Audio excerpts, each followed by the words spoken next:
Hey folks, elder law care attorney Patrick Kelleher coming to you from elderlawcare.com. Folks, great question today from one of our YouTube subscribers. And it's, hey Patrick, we're very, very concerned about the long-term care cost that they may have to pay and experience in the near future, because these folks have saved their entire lives and they have their qualified retirement account, and their 401k is now a 301k or soon to be a 201k. And the vision and the expectations of these nice folks, Bill and Mary, worked their entire lives, worked very hard, and they saved up in their IRA, they saved up in their 401k, their qualified retirement account.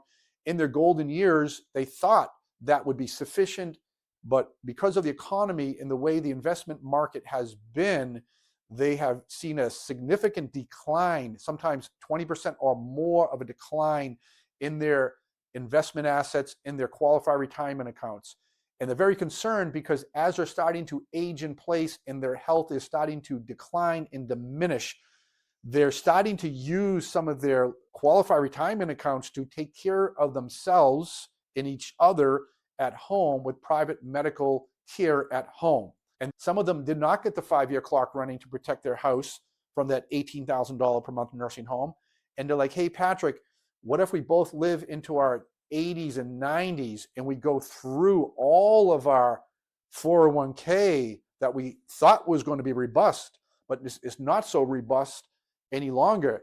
And we got to use that smaller 201k for our private in-home medical care. And then, Patrick, when we run out of money, we may need to apply for Medicaid to pay for long-term care needs in a skilled nursing facility. Patrick, the question was, will our family home be protected? Patrick, will our family vacation home that's been in the family for 5 generations be protected? These are real questions from real people. And the answer would be they are not protected, folks, if you did not beat that 5-year look-back period. So my advice, my takeaway advice is strongly, strongly consider creating an irrevocable Medicaid asset protection trust with your elder law attorney, because step 1 of the process, you create that Medicaid trust. Step 2, get your treasures in there when you are alive and well, because you need to beat that 5-year look-back period, transfer the home to the trust. If you have a second home, get that in the trust as well.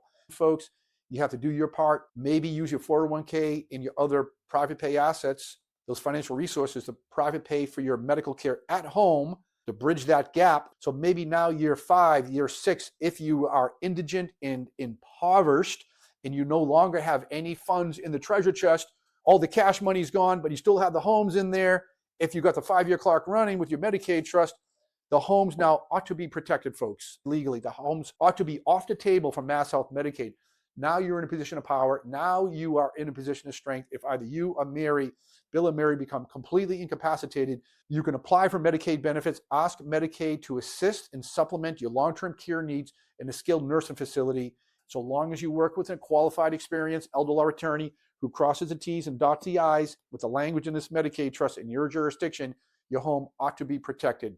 So you've done what our clients typically are looking to achieve, what I call in my book the 3 P's: protect the family home, preserve the value in that family home, and then the 3rd P is passing it on as a meaningful legacy to the people you love the most without it getting shared or bit by the 4th-headed monster, which is nursing home or Medicaid.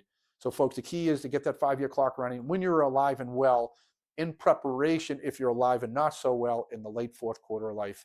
But you need to beat that 5-year look-back period. Folks, not a do-it-yourself project. Work with an experienced elder law attorney in your jurisdiction to assist you with this process. Folks, thanks for joining us here today at elderlawcare.com. Strongly recommend pick up a copy of my book on Amazon, Patrick Kelleher, How to Avoid the 4-Headed Monster of Estate Planning and Elder Law. And my new book is being released on Amazon on Monday, being published. 3 years in the making, top 20 elder law questions. Folks, thanks for joining us here today at elderlawcare.com.